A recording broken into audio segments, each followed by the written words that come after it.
put on my TikTok profile.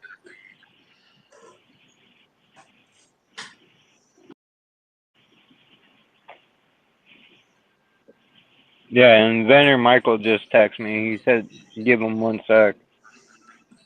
He'll be in a Okay. sec. All right. Awesome. Hey Mitchell, you can actually copy and repost this too. That'll try to draw some Hmm. people in. Yeah.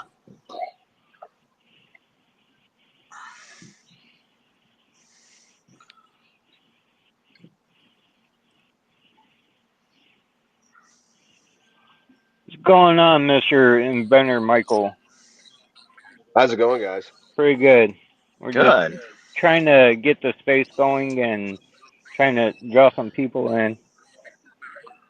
If you don't mind, share it, repost it, try to get some people up in here.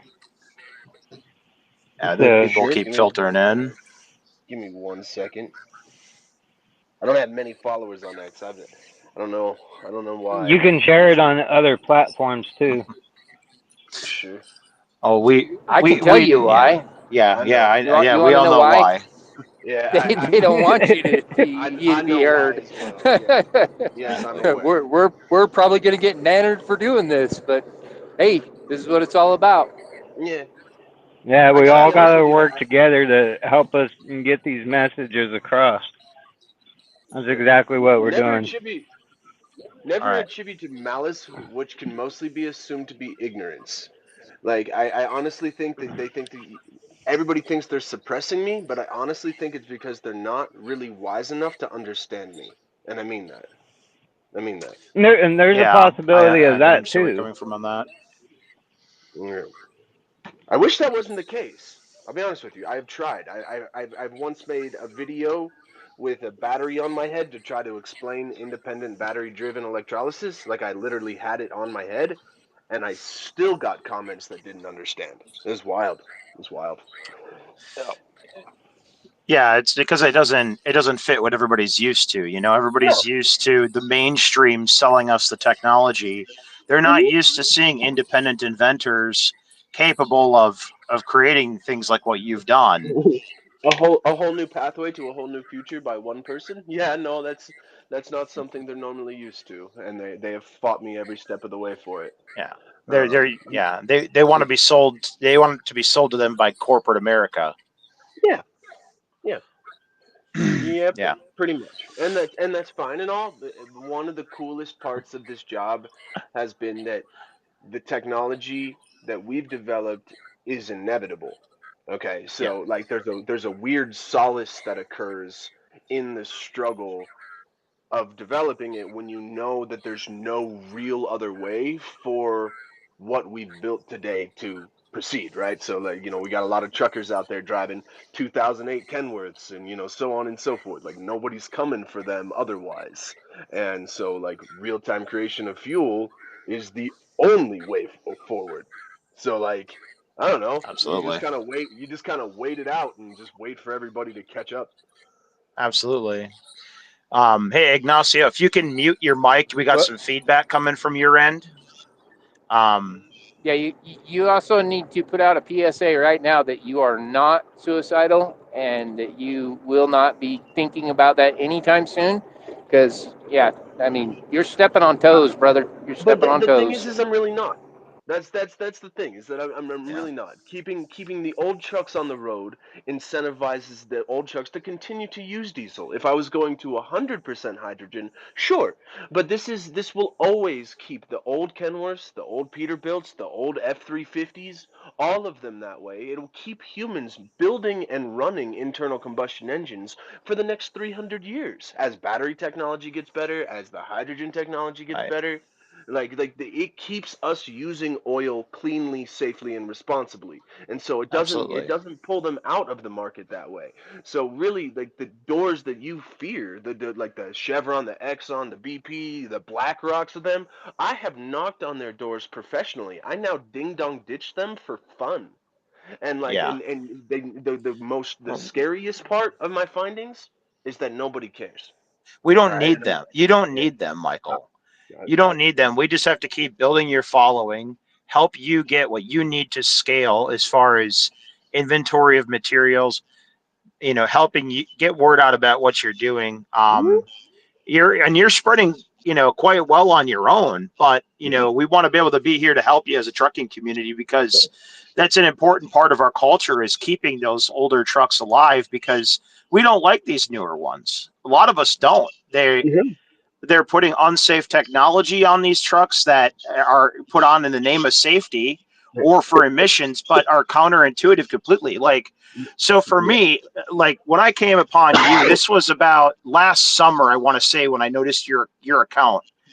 And I was like, this was a flashback to when I was in college, because I was messing around with HHO when I was in college back in 2010, 2012 for automotive and diesel technology.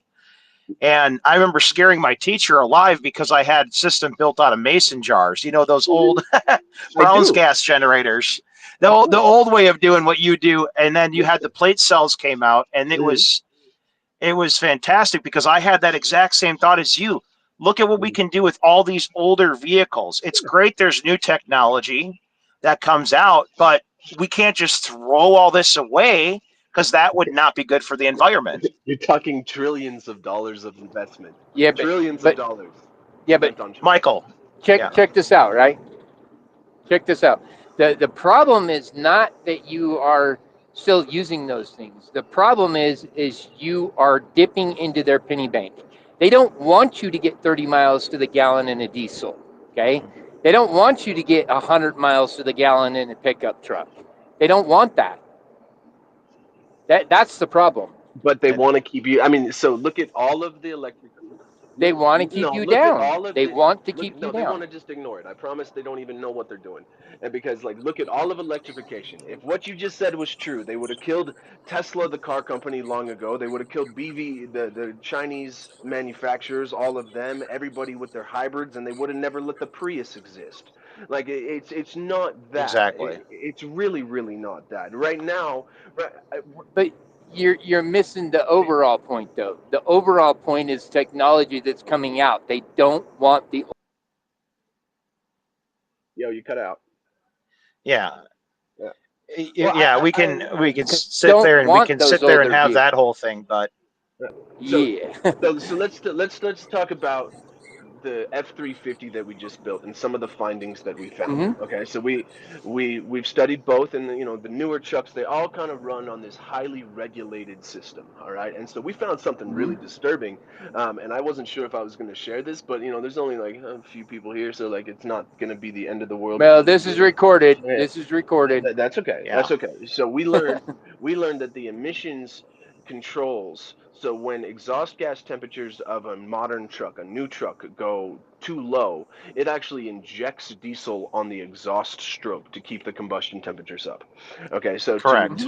to reduce NOx emissions, it keeps it hot via extra fuel injections. So what we learned Yeah. is, and I'm not going to tell you what the fix is yet, because I'm not ready for it to come out yet. But what we learned is so I've spent the last 12 years designing a cold burning explosion. Okay, so that's where, because I was under the impression that the higher Mm-hmm. the ignition temperatures was the more NOx that was created, and that was the school of thought that I was under for a long time. So this is me, in fact, learning something as I went. But I spent 12 years Mm-hmm. designing a cold burn so that the engine temperatures remained neutral, so like we weren't adding heat to the reaction.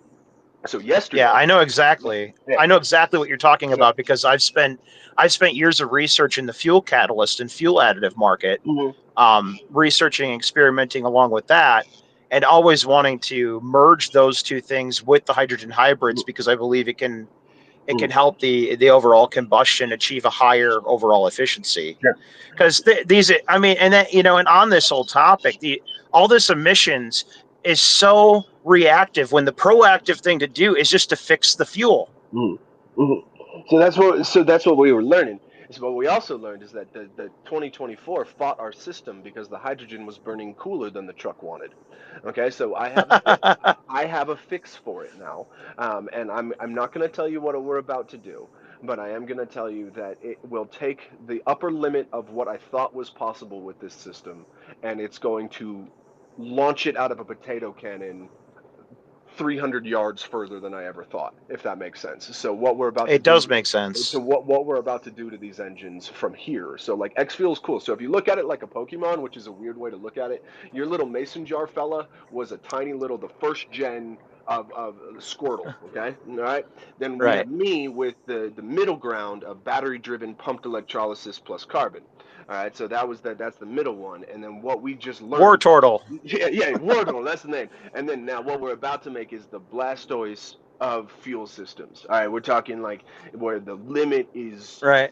on it, like it has been set free from a process. And I will say that I will tell you now they're about to get worried. All right, now more than ever, I will say that I actually have Right. the danger level raised on my work after this discovery from yesterday, and the Right. corresponding fix. But at the end of the day, they're first of all, their time is up a little bit in that regard, and I mean that.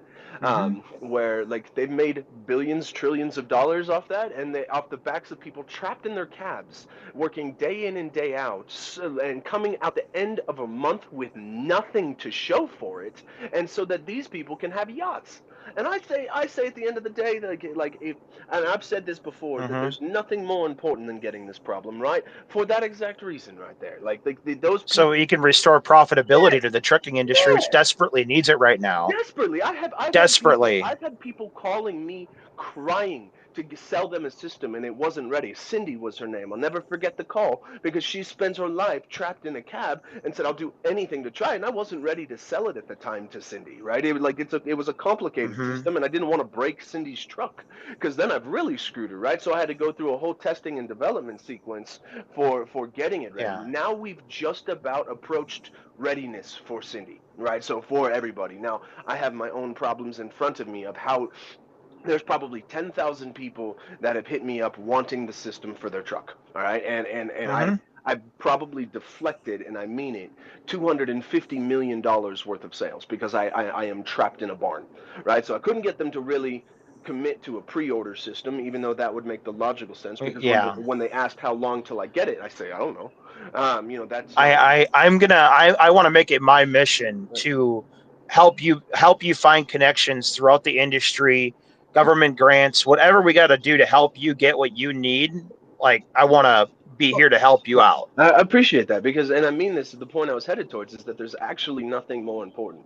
So like I was given the gift of No, there's invention. not. I was given the gift of invention. I have full access to it, and I decided to go out and solve this problem because if you investigate our world that way, like if you solve it here and you got it to where the truckers were making more and even the companies behind them were making more, they would still result in a more prosperous future for people. Like the people, the F-350 clients that are driving to work every single day, construction site stuff, they need the fuel savings. That trickles up into where their jobs are bid lower, right? The groceries get delivered for cheaper, so on and so forth. The whole world runs significantly better if you were to solve this and just reduce it. I'm not saying eliminate it completely, because there is a whole oil industry that also has to be allowed to survive that way. And we'll put them on a little bit of a diet, and I think that that's fair. But like at the end of the day, Yes. like we have a whole entire American economy of mining oil and getting oil out of the ground and all the rest of that comes with it. So this system here, and the reason I said it's inevitable, is it solves it in just the right way that will allow everybody around it to succeed. And that's why, like, I've taken the hits to the chin, the kicks to the nads, the gut punches, the setbacks, the falls and stuff, and I've continued to get back up even when everybody was saying no. And I've had the rudest humans interactions you could ever imagine developing this system. Oh, I can imagine. No, you can't. Yeah. No, you can't. You think you can, but like the amount of irrationality and just pure harshness that occurs around it is there is an aspect I can relate to you on, because I spent the better part of the last decade working in the fuel science market, like I said, with fuel catalysts and fuel additives, trying to educate people on how simple it is to apply this and how everybody complains about fuel prices. And I can show them an easy way to increase their fuel economy 10 to 20%. and they exactly what you're saying. They just spit back in your face all this bullshit, all this sense of disingenuine behavior Yeah. that is completely unnecessary when you're solving a problem they all cry about on a daily Yeah, basis. that impacts every single one of them, and that's so. I quit my job Yeah. 12 years ago to do this. So I quit because I discovered something called an electrochemical fuel cell, and that's yet to come out and yet to be incorporated Mm-hmm. all the way. And I was like, okay, that's the solution. Let's go. And I learned so much along the way, and a lot of it is very Mm. troubling. It is all Netflix grade. I assure you, like a series of stories that I could tell of trying to get humans to take a step beyond what they know and what they're comfortable with, and that's not the case. Mm-hmm. The investment community, the business community, it's all synthetic knowledge that way, and they only know how to make decisions that have already been made just a little bit different. So you would like Mm-hmm. they'll invest in a laundromat, but it's a laundromat with Bluetooth. They'll invest in an electric car because there were electric cars before. When you completely come up with something entirely new, which I call wayfinding now, when you have found your way into something else that way, no one will join you in that new frontier, no matter how certain you are and how good of a case, because there's nobody else to reference their decision, and that shows you just how domesticated the spirit of man has become. Okay, so Absolutely. between everything that way, the boldness of fuck yeah has been removed entirely to anybody with a checkbook, and so they will only point to the sure shot, the sure things that way, because they're playing this monopoly game that's only measured by money, and So Yeah. it's I gotta empowered It was jump capitalism. in social there real quick. conditioning. Yeah, I gotta jump in real Yeah. quick. go ahead. So we aren't taking any, like, bringing up any speakers right now. We want inventor Michael to actually explain Sure. what he's actually doing first, Hmm. and then we're going to be asking the ones that do have mics right now are the main group people Sure. that's in the main group. So we're going to ask questions, and then we'll bring up other speakers. Sure. So I will run Okay. you down. I will run you down the basic operating theory here, and then I will show you kind of what we've solved along the way.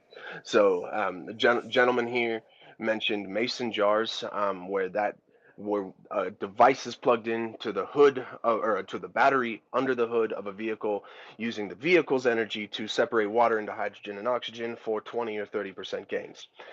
That technology violates the laws of thermodynamics in its own right. You can't take from something and give back to something. So we developed a system of independently charged batteries. So a big bank of lithium batteries that are charged by solar and the grid, big banks. So like what has only been available for like a year or so of stored energy that is then converted into very high volumes of hydrogen and oxygen on board the vehicle. So instead of a tiny little mason jar or two of them, we have for our semi truck we have 12 extra large hydrogen reactors that are powered by this independently charged battery bank, generating a ton of hydrogen and oxygen, actually 13 liters a minute of very volatile and explosive gas. And so, because it's so volatile, this is real time creation of fuel. And in that hydrogen that is made is used immediately. It travels up a tube and it goes into the intake. The intake sucks it in. And then, when the diesel is injected into that same compressed cycle, it ignites us and it ignites the diesel at the same time. And it's a perfectly balanced explosion that we're doing, making it limitless on how much you can add, because we are adding hydrogen plus oxygen, which by itself explodes by itself. That's the challenge of it all. And so that means the more that you add, the equation of fuel to air ratio remains synchronous all the way up through. So you do 12 cells for now. Next time I figure out how to do 16 cells, and next time I do 24 cells, the fuel to air ratio of that truck remains not needing to be modified, because it is a self-contained explosion. And the end result of this technology every single time is having to press the pedal less to do the same job. All right, so in the test that I just released, in many instances, especially at highway speeds, I was gliding down the road. Okay, so like we're talking, I wasn't even sure if I was pressing the pedal anymore, and I mean that, like I was barely on that thing, and so it turns into more the merrier. The more hydrogen and oxygen you make, the better, the less you press the pedal. Eventually, I've said that the only threat to this technology's upper limits is the sensitivity between 0 and 1% of the throttle press. And I mean that. So eventually, you'll be making so much hydrogen that you have to adjust how sensitive that device You is kind of there. cut out in the middle of that. Yeah, no, I had a call come through. I'm sorry. You'll have to eventually. You'll be making so much hydrogen and oxygen on board that vehicle. You'll be needing a more sensitive throttle position sensor. So it's limitless in that regard. And right now we have big battery banks, lithium banks, and then those are 4 600 amp hour batteries, but eventually it'll be 4,000 amp hour batteries and 1,500 amp hour batteries to 18 fuel cells. And so I tell lots of people that we do not know the upper limits of this strategy. But it is universal fit. It does not matter if you're in an old Caterpillar engine. It does not matter if you're in a brand new Cummins. It does not matter. If it burns fuel and air, this strategy works. Period. Absolutely. I like that you brought up some of the more technical challenges you have as far as how the vehicles interface and the sensors are you're starting to notice the issues that you're having there. And a lot of that can be done with tuning or some basic electronic modification, adding some additional resistors to the signal line off the throttle position sensor. That can also help. But I think properly also tuning it along with it to draw back the amount of fuel the injectors are spraying will also drastically improve what you're doing. Quite possibly, quite possibly. So then there is, to us in what we're doing, a whole variable drive system that is going on that we're working towards, to where when you slam your foot down on the floor, all 12 fuel cells turn on, and then when you let off, only 8 or remain on or something. There's an optimization interface that we are still developing right now. Right now, it's worked out to where it does pretty well with everything on and just go for it. I mean, it takes a shitload of energy to move these trucks. And so right now, it's still a function of the more the merrier, as far as we've been able to tell. So I got a question. So how is the hydrogen system powered? So this one here is powered by solar and the grid, and then he has a little APU that will be recharging it. Now, I made this customer a dollar bet, and I only bet $1 when I know I'm right, just so you know. So I made him a dollar bet that this system will work so well that he will find a way to equip all 900 of his trailers with solar, and all 200 of his trucks, I might add. So that is the bet, high stakes bet. But right now, for testing purposes, he will be charged off of his APU and then off of the grid. And so it's a hybrid that way. But it calls for solar. The whole idea is every single. So you actually put solar panels around the truck or the trailer? On the trailers. On the So trailer. eventually, we as a species, over the next 10 years, we will find out how to put solar on every trailer we own. And so yeah. You're going to run into some issues in the flatbed industry. Nope. I have that solved too. So, okay. So what about the power only guys? Well, because that's where you have 12 hours of runtime, and you need to just plan accordingly. And so once APU can charge it. Yeah. So once the system runs out, you're back to normal. Okay, so you're back to your normal 6 miles to the gallon. You'll have 12 hours, sometimes a little bit more than that, 18 hours of runtime on those fuel savings, and then after that, you're back to normal. And so, I mean, you will find ways to accommodate this situation as we go. It will eventually plug into different charging stations and all sorts of stuff to rapidly charge it. But it's got a ways to go for that. So, yeah. I got a question real quick, if you don't mind. Nikola just filed for Chapter 11 on February 19th, and they got up to 200 trucks. And the only difference that I hear from you is you running solar versus them running electrical. Yeah. What is the difference that you have in mind that will make you succeed after seeing a major corporation with millions of dollars in it from Arizona? Sure. What are you doing Sure. different that you're gonna get over the Okay. the hump there Allow, compared to them? allow me for just a moment. So their tech is inherently stupid. Okay, so they were hydrogen trucks that are refilled with hydrogen to drive electric motors on board. This is not that. This is making enough hydrogen and oxygen to supply the existing diesel engines with no modification whatsoever, hydrogen and oxygen to burn. So this is a toolbox platform that bolts onto the back of the truck, and it feeds hydrogen and oxygen to every truck in existence. So this is entirely different. The only similarity here is the word hydrogen. After that, this is real-time creation of fuel, and so we make everything behind the cab that way, and then it is fed to the engine as a burnable fuel in the intake stream. Oh, thank you for that. Now, have you tested this on just regular trucks? Oh yeah. Have you tested your regular pickup trucks with, let's say, 2 tons of weight on them? Yep. So my 2003 F350 7.3, its high score is 29.5 at the pump after a very uphill trip into the mountains hauling camping gear. And so what we've learned is that this is HHO, and that at lower speeds, it works a little bit under lower loads. It doesn't work quite as well as it does under higher loads because you're getting more air into the intake. So we tested it. We dyno proved it on the F350. We dyno proved it on our 12.7 liter Volvo Cummins engine there. And then we have, more or less results on the 15 liter Kenworth there, where unloaded it came to us at 7 miles to the gallon. We are now pushing 14, and I expect by Tuesday of next week to have it to be at 16 unloaded, which I understand that's an unloaded number, but that's what the customer is going to go out and test. However, that should show you just overall the amount of energy added to that truck. So And yes, we've tested it on everything you can imagine almost.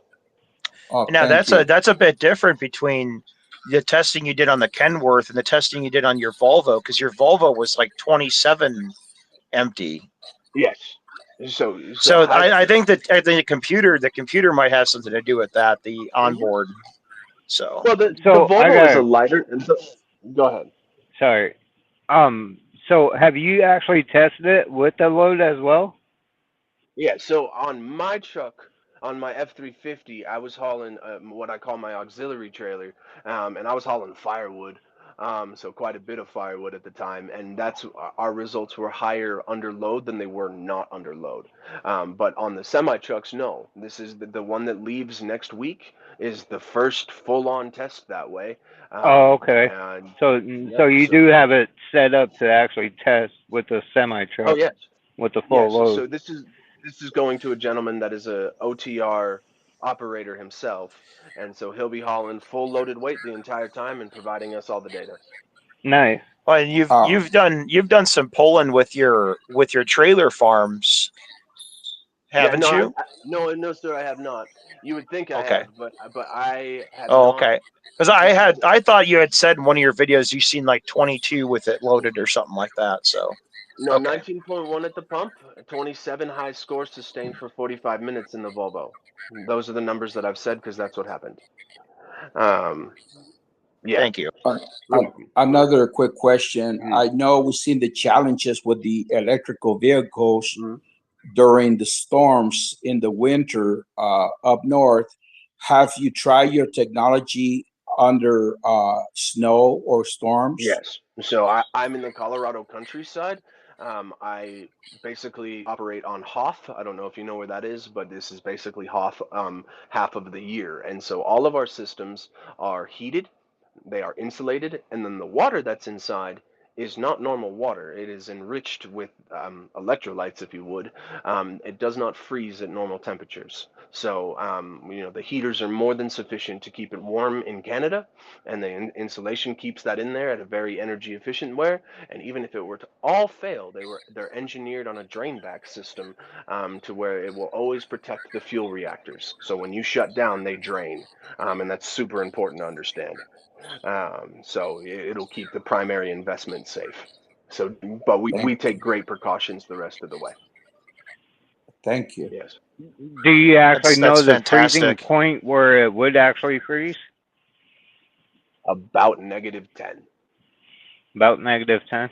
But Okay. that's with no heat source whatsoever. So Right. like if you were just to leave it there. But we basically made a Coleman cooler and then put heaters inside, and then the system itself generates heat. So as long as it's kept running, it's impossible for it to freeze. So I mean, we engineered it for the Okay. worst case scenario on top of that. So it'll be all right. It'll be all right. So another question, I know you kind of explained, is kind of self-reliant. Mm-hmm. Now, you're not dependent of infrastructure, right? Any kind of government Nope. infrastructure. It is kind of self-dependent. The only thing that it requires is about, just to be upfront with everybody, about once a week, it requires about 6 gallons of distilled water. All right, like running 12 of them, it burned more water than I expected. I'm not gonna lie to you. Do you have to But worry about any caustic sludge in the water tank at all? nope, it just stays running as long as you follow the exact prescription. You deviate from it, then yeah. But if you do Yeah, exactly, you get that caustic yeah, sludge that builds up yeah. But if you do yeah. exactly as we tell you to with it, and that's just add Okay. distilled water and the right chemicals that we provide, it'll be just fine. And here's a couple cool things that everybody needs to understand is that we solved 5 problems to make this viable. And one of the problems that we solved is solving 2 at once is the pumped component of our system. So up until very recently, these cells were allowed to just hang out, make hydrogen, and then they refilled themselves via gravity. We decided to run it like you do your radiator and everything else in life. We decided to pump the water through the cells. And in doing so, we did 2 things. One, we keep it very cool, comparatively speaking. And two, we extended the runtime and the working life of these cells to indefinite, because the reason the stainless steel broke down was the heat buildup at the electrode site. And so once you start pushing water over everything, that heat is no longer possible. And so these fuel cells that were once supposed to last about a year, they may last 5 years or 10 years now because of that, because we are keeping them temperature managed and reaction site managed. So that will make them last a really long time. And equally as importantly, the pumps increased the efficiency by quite a bit, most notably because the efficiency declines as the water is separated, hydrogen and oxygen build up in bubble form on either side. That is now impossible while the water is being forced over everything. So we increased the output by about a third just there, and then keeping them alive longer at the same time. So very important to understand. That's really cool because I remember that was like one of the biggest issues I had back in the day in college with the Mm-hmm. old way of doing it. Mm-hmm. So Mm-hmm. that makes so much sense that heat like degrades the fluid and the lack of circulation degrades. Yep. It makes perfect sense. Yes, sir. Yes, sir. So, we had to solve all of that. And then on the other side of things, we also had to solve once it leaves. So we had to figure out how to manage the pressure of the situation. Then we figured out how to what we call our post-treatment system. So once the gas is made, we have to figure out how to basically dry it out, because it comes with kind of a vapor that comes along from the process, sometimes bubbles, sometimes a lot of bubbles, and we had to solve that too, which was it's a story for another time. But anyway, then we have our post-treatment system, which then dries out the fuel to protect the turbo and the internal combustion engine components that way. So we had to make sure that the fuel was as dry as possible as it exited our system, so that it was just a dry gas coming at it, no moisture whatsoever. Yeah, a lot of work went into it. So now the big question. So if a truck driver wants to have this system put onto their truck, how much is it going to cost? $35,000 without the solar, $40,000 with the solar interface. So basically another truck, used truck. Maybe, but this system will But take, by the time it's said and done, we want to be above 10 miles per gallon. If you're getting 6, we want you to at least be at 10. I believe that, especially with the discovery from yesterday, that 12 miles per gallon loaded is more than possible. It will pay for itself in under a year, and then we have financing as well. So you can spread the payments of that system out over 5 years by the time we're said and done. So yeah, it is what it is. That's what it takes to build it. okay, thanks for that. Mm-hmm. So, Pastime, do you got any questions before I start bringing people up? Well, the only question I had, you kind of answered already, but I want to know how, because I work with gases and stuff, so I know that it is highly volatile. You've already pointed that out. How are you going to protect the public from the danger that is within hydrogen? Sure. And, what is the fail-safe if, say, the vehicle catches on fire? Because that is a bomb. Sure. So, no, it is not. So the only way that this stuff becomes a bomb is if it is stored in any meaningful capacity. Okay, so Okay. this is real-time creation of fuel. That means that as it's made, it exits. And so the only amount that you ever have in there is just enough that if there was ever the worst case scenario, it's just enough to blow the door off of the box. That's it. Okay, yeah, that was my question. Is it stored? No. Or is it being, my question is null and void, because my question was, it's always been the problem is how do you contain such a volatile gas, especially, under high heat? You can't. So people already drive a bomb. Yeah. People already drive a bomb down the road anyway. That is true. Not like this one. That is true. But I will say that this stuff is absolutely terrifying when you consider storing it and then pressurizing it. Yeah, that was my question right there. It's obviously not 100%. stored or pressurized. It leads So, leads to other technologies, just for a little bunny trail of a technology comparable to that of a railgun. By the time you used it correctly, it's very interesting. When you go the other direction of wanting to pressurize it. So yeah, we'll look into that later. But for now, for the trucks, for the minivans going down the road and all the rest of that, this is real-time creation of fuel, RCF. Okay, so worst case scenario you're going to have is a little tiny gas, and you're going to have a bunch of water everywhere. That's exactly right, and you're just going to be grumpy. Okay. Yeah. That pretty much annihilated my question, or most of my questions for the space. Even this customer here, he requested that I build a canister that's on a valve that he could then charge and then beat it off the line and stuff. And like, I just didn't want to do it. I'm not gonna lie to you, so I said no. Like something goes wrong there, and like that's a lot more than what we do, because like this is pushed out the tube. Yeah, that kind of goes back to ignorance. People don't know what they're actually dealing with and why hydrogen hasn't been released yet in that form. So, well, and this you got to realize that the other expensive components to make a conversion kit for a semi-truck that does this with pure stored hydrogen there, the storing of hydrogen is a big giant pain in the ass, because you got to get rid of the oxygen entirely in order to safely store it. So like, even if you have a membrane filter and you're 99.98%, you still have that 0.2% of oxygen in there, making it dangerous. Yeah. And so to get not to mention, if it leaked out, it's automatically explosive. It doesn't even need to have heat. Yeah. So check this out. So and this goes into the whole entire trucking technology. So a lot of people in the comment section throughout the post, they start talking about something called hydrogen embrittlement. All right. And so I don't know if you guys have studied what Cummins has done for their pure hydrogen engine or all that along the way. Pure hydrogen in its rawest form loves to seep through molecules. All right. So like through aluminum blocks, through whatever the hell, it doesn't matter. Like it loves to seep. Where this technology is better than everything that you've ever seen anywhere. The JCB engine that you saw, and it's just not even worth your time. And the Cummins pure hydrogen technology, not worth your time, because hybrids make so much more sense chemically speaking. So you have pure hydrogen, oxygen, and hydrogen embrittlement, aka seepage, is chemically impossible when that carbon is present. So like your engine stays safe as long as it has oil in it and it's still burning a little bit of diesel. That hydrogen is going to reliably go to that carbon that's in that system before it ever bothers with the block.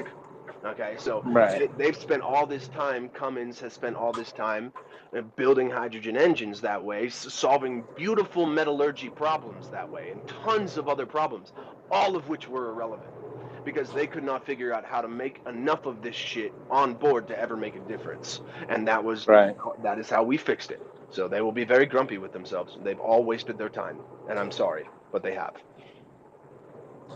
Well, I mean, you snooze, you lose, And you know, and people wanted to keep on buying all the technology for all these, you know, things and suppressing them. So, I mean, it is what it is at this point. I've said it many times. The world has never needed new engines. It needed a new fuel all along. Those engines haul people and goods just fine. The only problem with them was the cost to operate them and the emissions. And we have solved both of those, making every new engine, you know, everything you've ever seen. Like, unless you're going to grab a wrench and start replacing the billions of vehicles that we've made with that new engine, it is irrelevant. Okay. My other question, because we touched on the big truck, which I have one of, but I also have a Ram 2500 with the 6.7 Cummins in it. Mm-hmm. How much is it going to run for a pickup truck to have this installed? And is people obviously have taken certain components off of engines? Is that going to make a difference? No, not at all. No, not at all. Okay. So to answer your predominant question there, right now, it's a harder question to answer than I would like. Right now, I'm at $7,500, including the ladder rack with solar on top of it. All right, so $6,000 without the ladder rack with solar. You grid charge when you get home. You plug your shit in. That's how that works. Now, as I go, I believe that I can drive that cost for those pickup trucks down. But there are real world factors limiting me from ever saying numbers below that. Right. So, I'll talk to you on the backside on that one, because I mean, there's other things that you actually can do to recharge those batteries, like what. I don't want to. I don't want to blow things out of the water, but I mean, you can actually have your car actually recharge those batteries as it goes. So, you know, the pickup truck system draws 134 amps. So you got to get that from somewhere. That costs you. So replacing 134 amps from grid electricity is way cheaper than idling that truck to let it recharge all of that. And if you're doing it at speed, you have magnetic resistance. A generator, a small onboard generator could also do so. And then you could feed that generator with, you could also, you could do something like that, or you could also feed the generator with hydrogen as well. Mm-hmm. There are ways around it, but the technology was architected to be solar synthetic hydrocarbon fuel replacement system, and that solar will eventually be accommodated because it actually is the only use for solar in that capacity. It's free. That is the only way that you ever get to free that way, is to make when your truck is parked for 6 hours while you're in the mall, it has made enough fuel to make a hell of a difference for you to go home. Now, it doesn't do it right away. If you do 1-to-1 on a solar panel that way, where you like plug all 3 solar panels into the hydrogen there's not enough to make a difference. But long term, sitting there for 6 hours, 8 hours while you're at work, sitting there in the parking lot, there is plenty to go in to recharge that battery array. Since I built the Mark II, my truck, I have never charged it.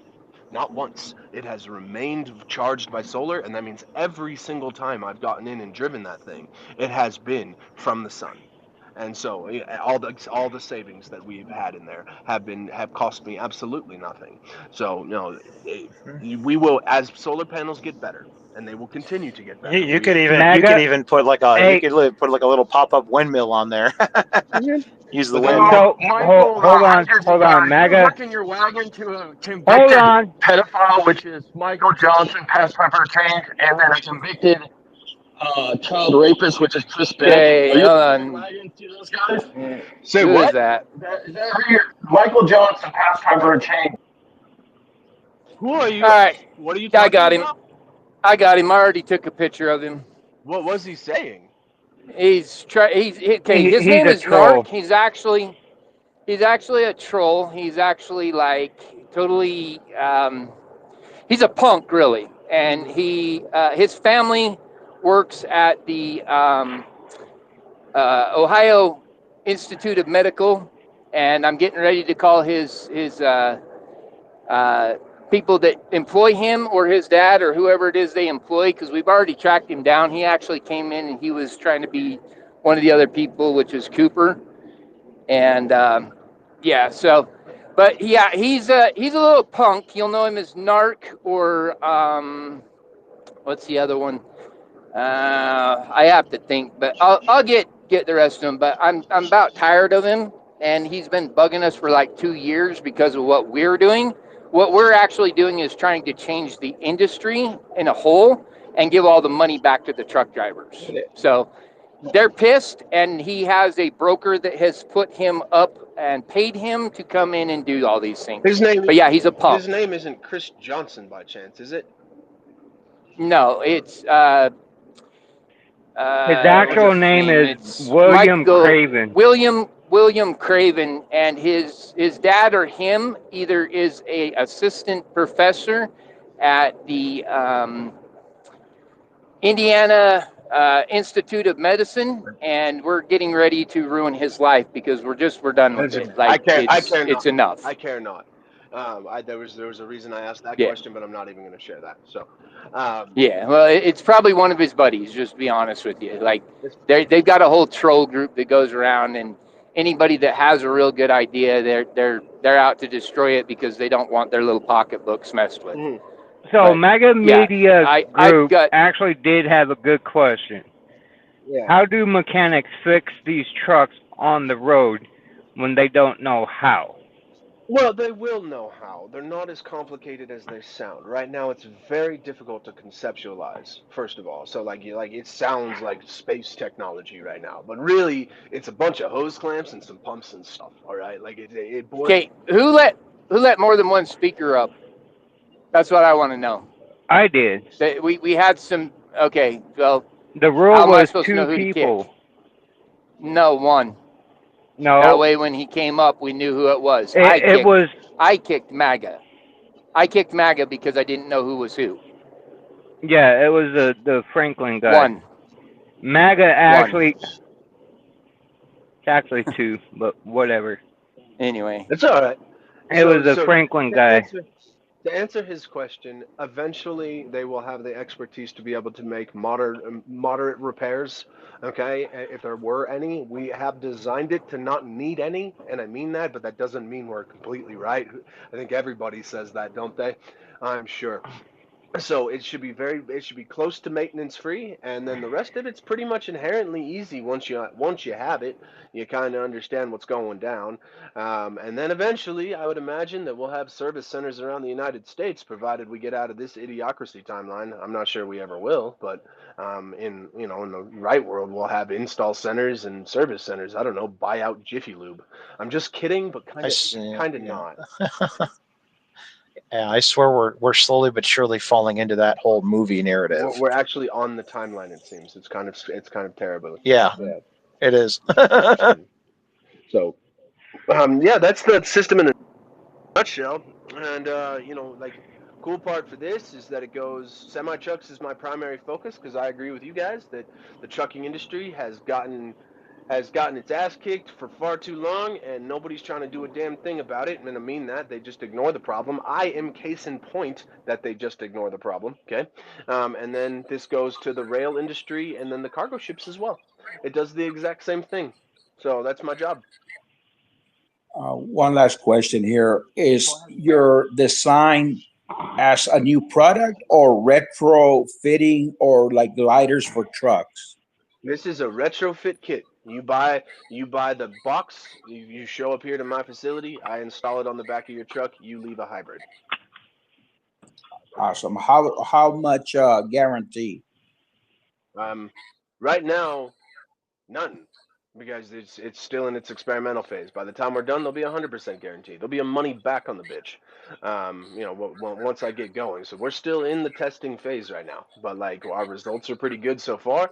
And then as of yesterday, like we just changed the game entirely, and so like I'll put a guarantee on the whole thing by the time it's said and done. It is the logic is sound. Okay, so when you have the logic, you can pretty much count on it that it's external sources adding to the truck, thereby it has to make gains. And so now, after yesterday, we found out exactly how to increase that, and it will be wild. I'm serious. Like right now, everybody's really excited for about 12, and that's cool. But No, you're going to reach way higher than that. Yeah, dude. I don't even I know what you're getting at. I know what you're talking about. So I'm excited to see you hit it because it's coming. I know what you're at. Yesterday was the coolest day of my career and quite possibly my life. In the way I learned what is about to happen and how 100% certain I was about it. Because, like I said, I was trying to make a cool burning explosion, so I avoided a whole bunch of shit to keep it cool. And then it became very clear that the goal is to go the other way. And I was like, oh shit, I'm your guy. And like, I have a whole bunch of things to do to make it go hotter. You want hotter? Like, I'll give you fucking hotter. Well, hence the term. There was a guy, and he was on YouTube, and he had like a what he called a cold fusion cell, where he was doing electrolysis with hydrogen, and his name was Michael. He was on like he was on like a TV show for a while where people were forced to they were in a scenario where they were experiencing like a doomsday scenario to overcome it, and he was one of the people that were on the show. Anyways, I'll have to see if I can find the old video, but I know exactly what you're talking about because what you're doing is creating cold fusion. Yeah. So, but that's wrong in context of a diesel engine, and now I know that. And so now that I know that, I can make basically hot fusion in the thing, and that's a lot. That's a totally different monster in its entirely. So, like I said, it evolved. It went from Squirtle to Wardle to Blastoise, and then after that, I have no fucking clue. But yeah, it has continued to evolve. Now, I mean, my job is I'm not the hydrogen guy. I'm the guy that's supposed to solve for the X of fuel. That's my job. And so I've told people I don't care if it's banana peels and toenails that make it all work. I don't give one shit which way it works. What's in that box is what is possible to make a difference, and what is possible to work with what we've got to make it work. But as we go, you've seen the internet. There's thousands of other ways to go about it. What else can we incorporate, and what's the upper limit? I am damn sure that you can get my Volvo to 60. Okay, like I'm sure. Yeah, absolutely. I'm sure of that. Loaded. So just to show you guys what comes in the future here in just 1 second. So I'm rebuilding my semi truck. So the one you've seen on the internet the most, I pulled that off and I'm rebuilding it to match the newest one. And then I've got 2 other technologies that I'm adding to it. I will share one more with you. Just for fun and science, is that I also had a very interesting conversation with all of the AIs about the concept of ionization of combustion air. And it turns out that the source of ions has always been the challenge, and I happen to have a very cost-effective and cheap and energy-efficient way of generating ions. So we will be pumping negative ions in with our hydrogen and oxygen on one side, and then on the exhaust side, we will be putting positive ions to knock out the NOx entirely. So I would be putting 12 fuel cells on my Volvo, and with the technology called Ion Drive. And then I have my last one, the Discovery from yesterday. And then I don't know if you guys have been watching, but I also released a semi-trailer power generator unit using the same technology. It's called the LMS unit, and I will be pairing the LMS unit's X-fuel output and possibly power generation output to my truck as well. And one of two things are going to happen. Either A, I break the world record for fuel efficiency in a semi-truck and I shatter it. Currently, it is 12.36 miles to the gallon, held by Mercedes hauling 45,000 pounds. I firmly believe, with all of those technologies, now more than ever, that I will shatter that record like a wine glass under a bulldozer. And I mean that, where I believe that I can put that world record. You already have. Yeah, I know. but like now we're gonna do it loaded. Now we're gonna do it harder. And so option A, I break the world record. Option B, I put a piston through the fucking hood. And in which case, cool. Okay. But I highly doubt that that's the case. Just so we're clear. So I'll be awesome. pumping a lot. I'll be pumping a lot into it. Hey, and so Pastime. Yep, I have. Pastime. You need to unblock media group. Okay. So, and also, I want to notice somebody that came into the room. We have Lee Schmidt with somebody else that I invited to come in and speak with you, Michael. He's a big time. He's already, yeah. Okay, good, awesome. So, yeah, Lee Schmidt is going to come in. He's a big time advocate in the trucking community.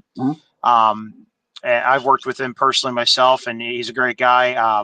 He's going to have some questions, and it's kind of him and I, we talked about this last night.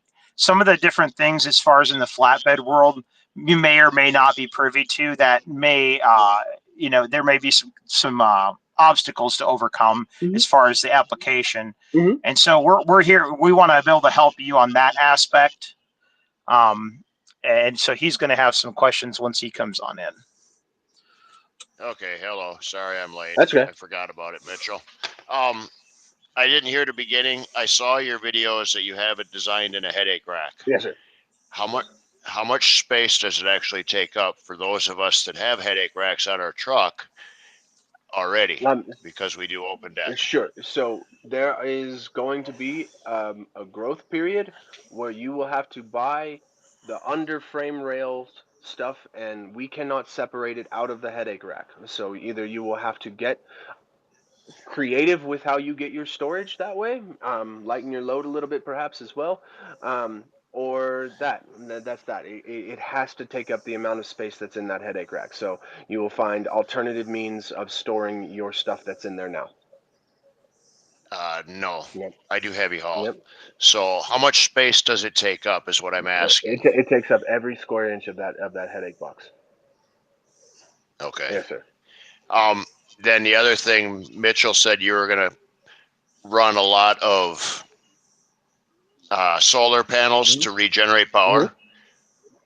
How much power do you need to be able to regenerate? Well, my customer now, he did not elect for the solar panel route for his first test, and he will be using his APU, and in which case he will be it will be drawing 16 amps at 120, so not much in the grand scope. In the grand scope of what it does, it will take 6 hours to recharge at that rate, maybe a little bit more, but like it depends on how dead it is. But he's going to be using the APU for now, and then we also have grid charger that will just plug into a regular house cord, so not a fancy electric, outlet bullshit. Like it'll just plug into the Starbucks if you felt so inclined. So a couple ways. Okay, that was my two questions. So and let's get back to a little bit about the headache rack, and because there's a large variety of different headache racks. The one you're using to make your system, Michael, how deep is that one? It is 12 inches deep. Okay, so Lee knows this as well as I do. There are ones that are deeper, so you may be able to compact it into a section of a larger headache rack, insulate that side of it, and then have the rest of the room for some storage. Possible. So it'll be another level of kind of evolution for your project to have somebody that needs it for that application, figuring out how to overcome those obstacles. But I believe fully that way it can be done. Yeah. So here's a couple things you guys need to know, especially from the flat deck industry. So Hmm. this road leads to where I end up with speaking to the government at some point in time, and I don't know if you're aware of the exemption for the APUs that used to be, and I don't know if it's Yes. still there anymore, but it allows you Yes, to it haul is. 80,500 pounds or something like that because of that. And one Yep. thing that I want to make sure, this system weighs 650 pounds. And so as we go along here, like it will work It so will be well that exempted.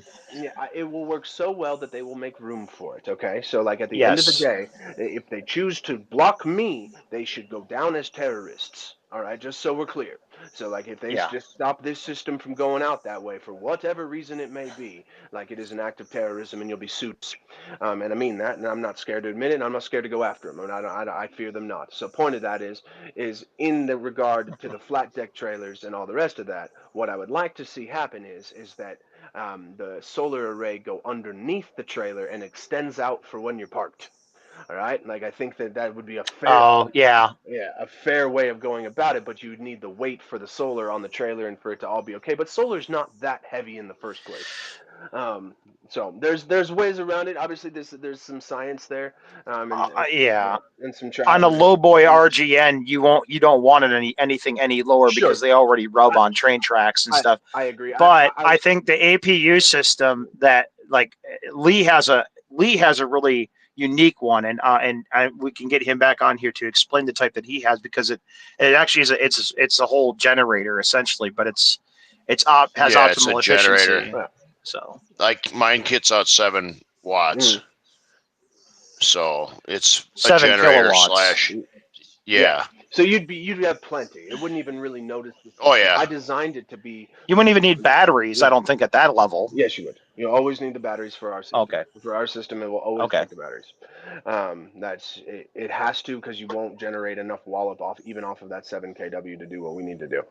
Okay. Okay. So 12-hour runtime times all that. There's math there, but it doesn't take much to recharge it, and you could theoretically run the APU to keep it charged if you're going into the night or whatever. There are ways to where it may impact your overall gains. But Mr. Lee, you did miss the part where I explained that yesterday we had a breakthrough that is going to take this system from where the upper limits were good, like it's still like 12 miles to gallon, fully loaded is where it's headed towards, to where in the nearest of futures, like you're talking well beyond that. I'm not going to say a number. I'm smarter than that, but like, you're talking. What we just learned yesterday is going to change all of this to where the economics of your industry are going to wildly change, like wildly, and that's going to be very exciting for everybody. And you'll find a way, like even if you have to mail the chains across the country to yourself. I'm kidding, but you get my point. That like you'll find a way to get this thing on there.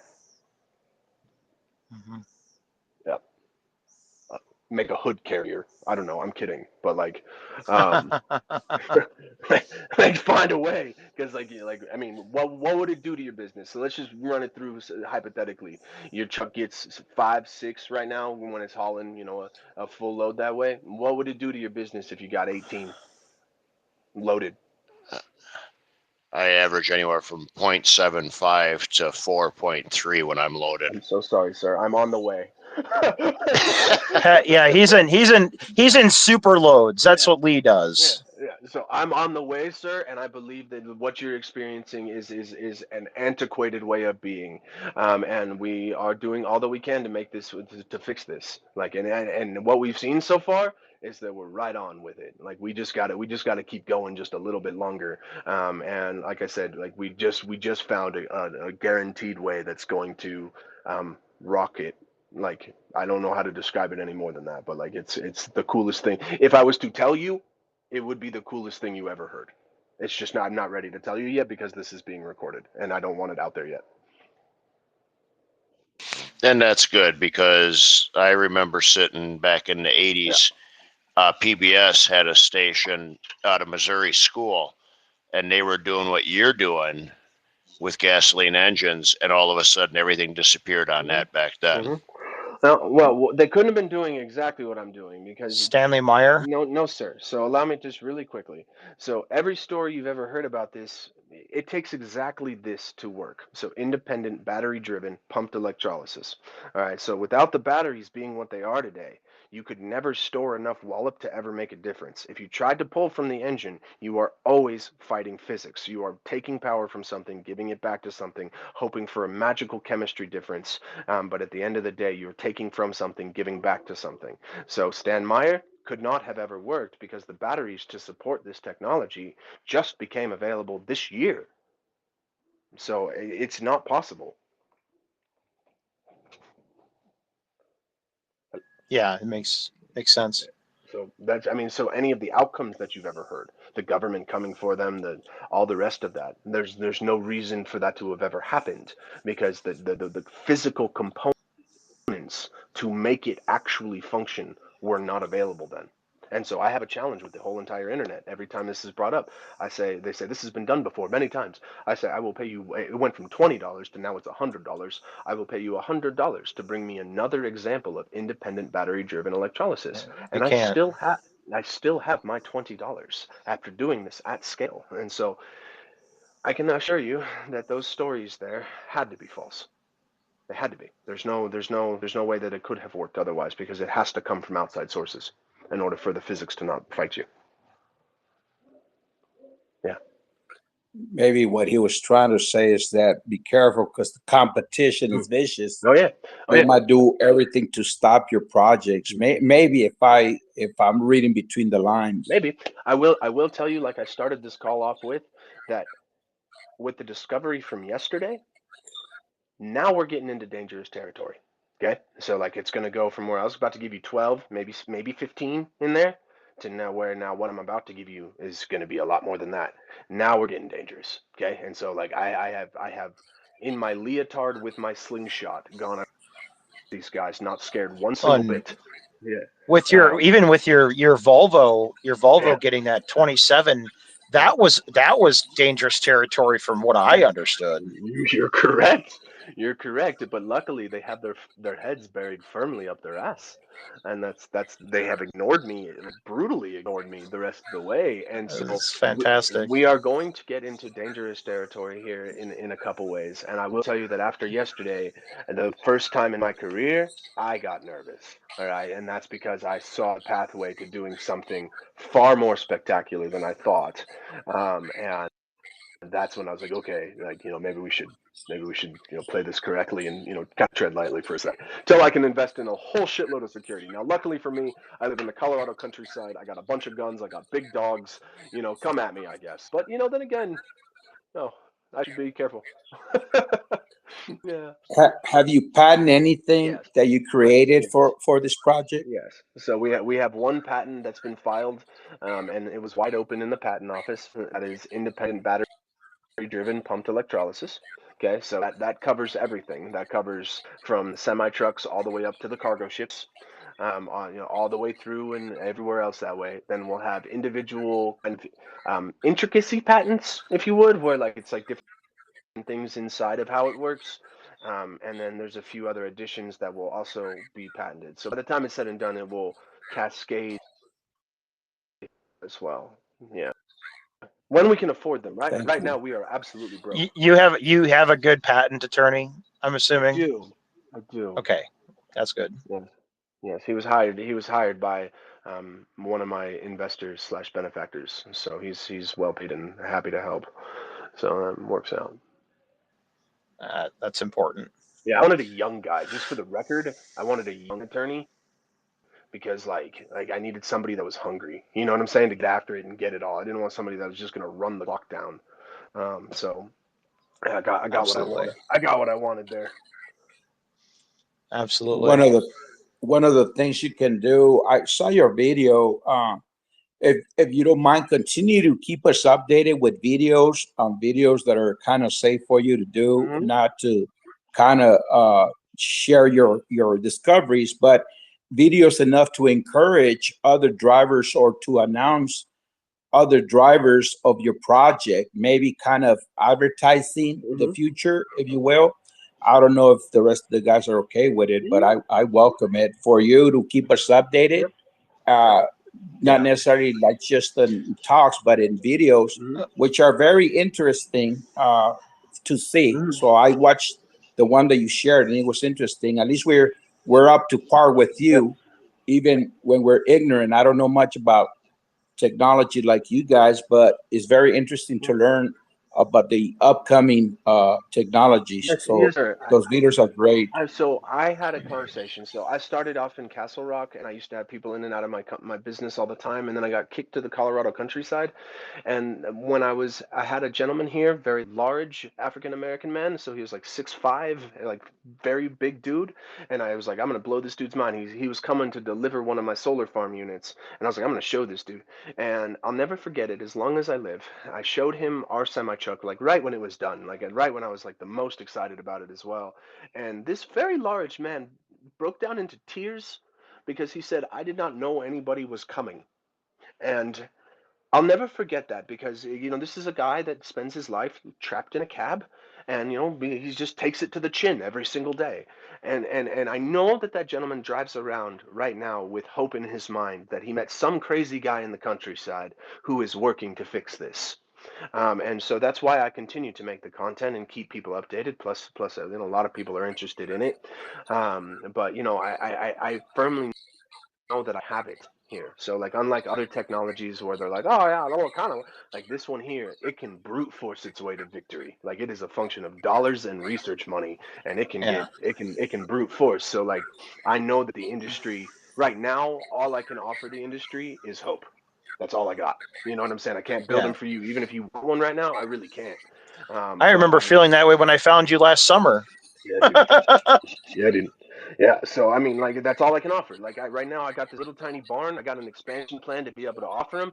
But like, if all of you wanted to drop what you're doing and help me right now, like, I can't pay your mortgage. You know what I'm saying? And like, if I onesie twosie sales it that way to where I could very well start taking more and more orders that way. I get requests for orders every hour, and I mean that. But if I cannot hire the staff to support the strategy the right way, like, I will get my ass whipped, absolutely whipped by the production process in my tiny barn. I'm certain of it.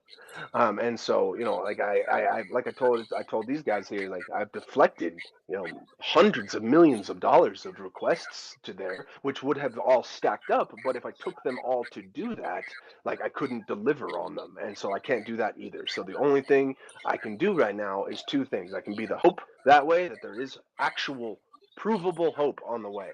And two, I can be the pace car for intellectual thinking. And that's all I got. You know what I mean? I can't do much more at this current time. Maybe this message, maybe these conversations and all these things make their way to somebody that's willing to actually saddle up into the new frontier. And that's they what will, we're because hoping for. we have this recorded, and many of us in this room are going to be at the largest truck show in America next week. And we're going to be showing this to them, getting this in front of them, and hopefully getting you the right connection you need to fund your scaling. That's what you need right now. And what we need more than that is we also need more data, and we need more results. So that's why my research and development. My next week is spent finishing all of what I've told you guys about right now, and to get the Meeborg truck on the dyno, that one there, and get our truck back up on the dyno, and get more results out of these things, so that when you guys go talk to them, you're like, hey, look what he got loaded. You know what I'm saying? Then now we're talking that way. So like, I'm not quite ready for all of that in my own way, but like, I can't do it on goat shit and potato peels. I tried. So point of the matter is right now, I will send you a Dropbox link that has a good amount of the information of what we've done so far. And it will take the support of people that want to see that change. Like, let me finish it. You know what I'm saying? Like, it's almost there. And that will hopefully allow me to get it to people that need it. So all of them. Michael, Yeah. put it in the bubble. Put that link in the bubble, and it will actually stay with the space, and I can even put it up in the Jumbotron too. Oh, yeah. I will send you the pitch deck package. It's the most customer facing version of it all. Okay. So here, you can take this, And then you said put it in the comment field? Yeah, the little bubble on the bottom of your screen. Yeah, I got you. There it is. You guys can take that, and that has everything that we've done so far on the system. I have a little bit more updating I can do to it, I suppose, but almost everything. And that's where it goes. But I mean, like, let me tell you guys this, just on a kind of a closing note here. Like I told them earlier, and I'll say it again. Like there is nothing more important to do. Okay, so where everybody else focused on greed and they focused on Bitcoin, which in my opinion is Mario money on top of Mario money, and then just Yeah, no joke. makes no sense at all, right? Or software or real estate or all these other things. I have kept my head focused for 12 years to solve this problem. And like that's why when something went wrong in our emissions test or our computer test yesterday, I instantly had the solution to make it a wonderfully better in that regard. And that's how you know that like this is what I'm here on this planet, trapped as a meat sack, spinning in space to do. That's my only purpose. I love that. My only purpose. All right, like everything else after Uh, I've got really cool ideas that go well beyond all of this. All right, but when it comes with down to things that I refuse to lose at, it is this. Absolutely. Well, Michael, it's been awesome having you in our space here, and Yeah. I just want to shout out with Justice. Thanks for letting us use your space, Justice, to do this, and I'm glad I found out about you last summer and was able to share this with the guys in here. And it's been an absolute pleasure, and we look forward to doing whatever we can to help you out, Michael. Appreciate you. Appreciate you. Like I said, I will not compromise on this outcome here. I want to see globalization. I want to see a facility that you pull up in your truck, you stay in your truck, and then we throw you a remote and you leave a hybrid in under a couple hours. Like that's what I want to It can see. be done. It can be easy. Absolutely. And like I want to see install lanes, 10 install lanes and a huge crew to do all this, and we brute force it. And imagine the world what it would be by the time we succeeded here. Like it's worth fighting for, it's Yeah. worth dying for. That's why the threats of them coming after me, if that's what gets me, so be it. Then I went out doing something Yeah. that was worth dying for. Yeah, I'll be a martyr.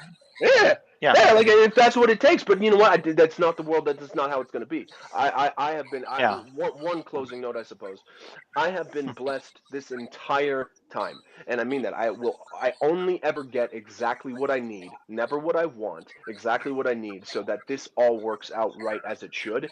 And the amount of stories I could tell you of that being true is beyond belief, and I mean that. So like it will work out as it should. 100%. And my fate path is my fate path, and like I know what I'm here to do, and my job is to see this 100% completed, whatever that means. So absolutely.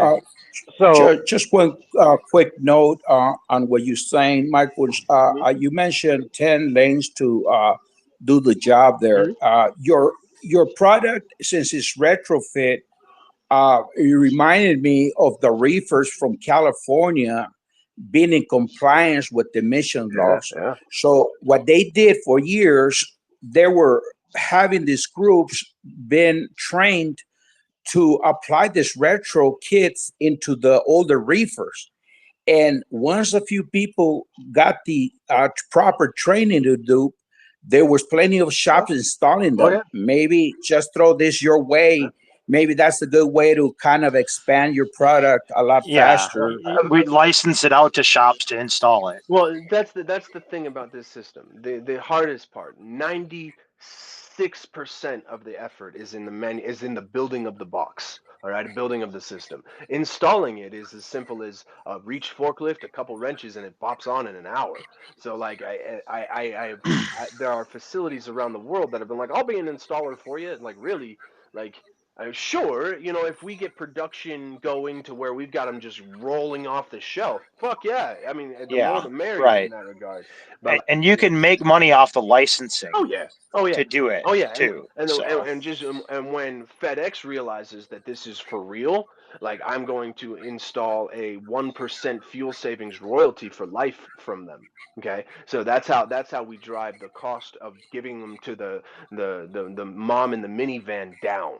Okay, it's by collecting those fuel savings royalties as a business, because once UPS realizes I'm for real, FedEx has to also realize that I'm for real, and they both have to get the damn system, because if FedEx only gets it, then UPS is going to suffocate. So in which case, Absolutely. like we are approaching that in our own right here. So like, that's the beauty of commitment and Yeah. knowing I'm going to do it, whether it's this year, next year, doesn't matter. That happens to be something that is going to occur. And so, Absolutely. we will build in those fleet savings for those really large companies so that it can filter back. We can pay our people. We can pay our people well, just so we're clear. Like, I want to make really good paying jobs to where a person gets hired and we're like, how much debt do you got? And we solve it right there so they don't have to worry about it. They're there because they want to be. You know what I'm saying? Like, Yeah. that's the world that it should be. And so that's the type of company that this is going to be. But like, we have to earn the right to be able to operate that way. And I believe that taking those fuel savings cuts, especially with the cargo vessels, the contract that I signed is an access to a cargo ship, one test, and if we nail it there, there's 124 vessels that must be outfitted, and in which case we get 5% for life of their fuel savings. Holy smokes. Yes, sir. Yes, sir. It's a very large deal, very big deal, life-changing deal. And in which case, you see how this can stack up quite quickly to where we will have access programs. If you cannot afford one, you can rent it from us. You can do whatever. We'll just give you one for fuck's sake. This is how it's going to be. And you so, can like, pay us off the savings. yeah, or whatever that may be. But like, once you Do a get contract. So just so you guys understand, my utmost target is like limitless install for owner operators. If you are an owner operator, you get first fucking dibs no matter what. All right, no matter if we're working on UPS, FedEx, and Boeing, and whoever the hell, an owner operator comes to us who needs this system gets it first, because those are the people that go out and change the world themselves with more money. All right, so that like corporations, all the rest of that, they will pay their fair share. They will get this system inevitably too. But I signed also an access contract to a locomotive, and this is super cool. I didn't know that there were 500 short rail operators in the United States. I never knew that. And so he said, I'll let you build it on my train, but you got to promise me that the little guys get it first. I said, absolutely. And so like, this gets real cool, because when we do that train is gonna look like it's out of the future. Just so everybody's clear, like, I got the craziest plan for this train. But once it's done, then GE and BNSF, they're gonna be like, we want that, and be like, all right, well, I love that, man. yeah, the contract with Good Horse, it states that I must give it to the short line operators first and foremost. So that means y'all are gonna pay so that we fix them first, then y'all get it. Yep. So that's Flip the world on I end. love it. That's how I'm gonna do things, guys. And it's gonna be super cool, provided I can stay running long enough and I can keep this going. Once I get my company's main engines on, like, I am going to ripple through this world to where we result in prosperity, and like it's gonna be the coolest thing that you've ever seen. Like, it'll be so cool. So I did want to mention, Inventor Michael does have a TikTok profile that he uploads his videos on, and Instagram. And his Instagram. Yeah. Is there any other platforms, Michael? No, I gave up on X, really, because no one really seemed to see me here, and that's that. So I got Instagram, and thank God for Instagram, and TikTok. I'm still on TikTok, but they don't let me out much neither anyway. So really, Instagram has been where it's at. It has been the saving grace of this technology and my life, I might add, because it let me find people. Like, TikTok blocked us. TikTok has almost bankrupted me like 3 times. Where like, we're counting on it, people are interested in our shit. They want solar farms. Then all of a sudden, it just cuts out and no one's watching nothing. And like, how the hell do you access people that way? So if it wasn't for Instagram, none of this would be. And I mean that. And like, I hate to say it, but like, TikTok still to this day, like, our videos do quite poor, but over on Instagram, we got like millions of views on everything that we do. And so like, thanks to Instagram, like, you guys, we all get a chance at this, and that's crazy to say, especially because why that's crazy to say, but like, at the end of the day, it has let us out. It has let us get to our following, and that has been what has allowed me to drive it forward just slightly on backup engines, I might add, on my backup generator. Okay. Just one last question for me. Inventor, what is your motivation, bro? Just as a human, what drives you? So I'm an idea junkie. All right, so like I love the idea and I love the fight of the idea. All right, so like to come up with something like this and then to have the whole world say no, but they're not saying no for the right reasons. You know, I do the challenge of that, and as I mentioned to these guys here, I well, I didn't mention this part, but I ran root cause analysis as to the reason for suffering in our world. And while it always points to money first, the reason it points to money is because of fuel usage. And so I saw that fixing fuel usage systemically is the most important thing that we can do. And Energy. Yeah. yep. And I have dedicated my life to. I had this solved years ago. Just so everybody's clear, everybody who ever hears this message, this is 12 years of saying the exact same thing. I quit my job at Hewlett Packard 12 years ago to do independent battery-driven pumped electrolysis, and it has taken me this long. And the coolest part is the vindication of like getting it on the dyno, knowing it works, and so on and so forth. But like, man, like it has been idiocracy uphill, deer in the headlights this entire time, and just not the world. The world was not ready for it. So what drives me is the idea. Absolutely. What drives me is the ideas. All right, I have several others. I'm the steward of 9 high impact sciences. Solar Farms is my other business. That's 1. XFuel is 2.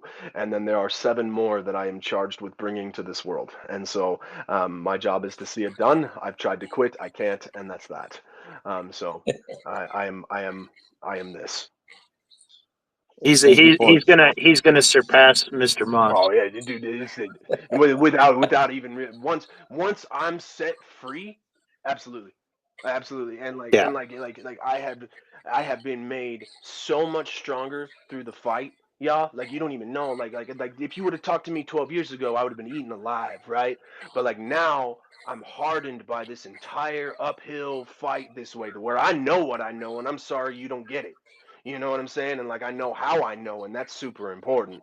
And so like Yeah. I was not ready for the job that it hired me for a really long time, and now we're just getting past character flaws that I had to get out, like just certain things that all had to work their way out to where like I had to evolve enough to be ready to do this job. But you are correct, he is in fact in my chair. And so he will vacate willingly. If he was to ever allow me to speak to him, he would understand that what I'm trying to do is bigger than what he ever wished to do. Well, my respects to you and thank you, and God bless you with your project. Thank you, and that blessing will hold. It always has. Yeah. I want to add in. I appreciate what you're actually doing.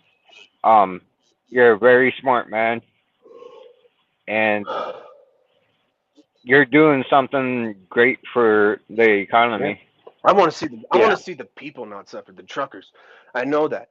I mean that. Like I know what it's the fuel is the boot behind everybody's head.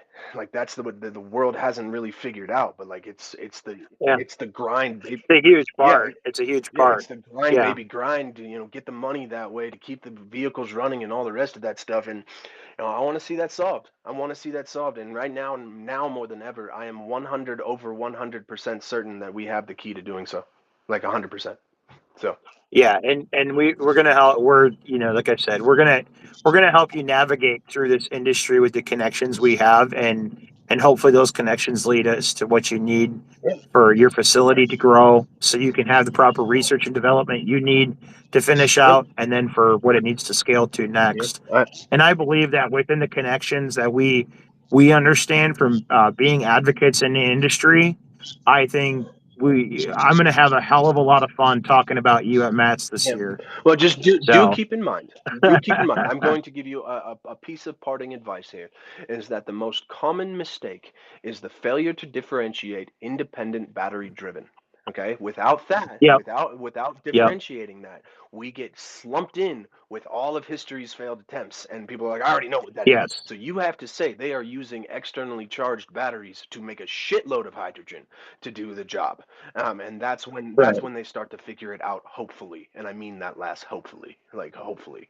Yeah. And so, but like that, Yeah. that's what we've been condemned alongside the past, and that's fine. We will in fact rise above that. That is inevitable. inevitable here.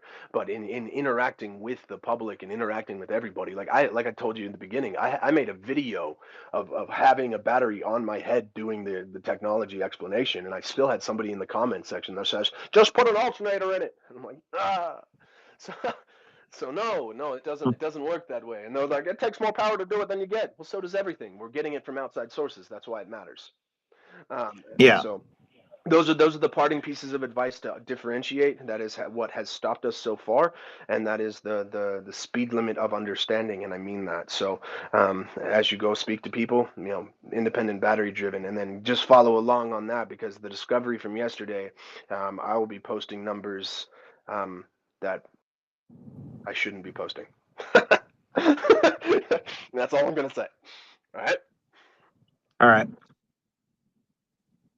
Any other questions, guys?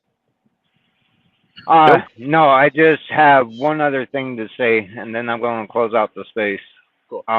If no one else has anything. But, so we do post this up. I post it up on YouTube and my Facebook pages.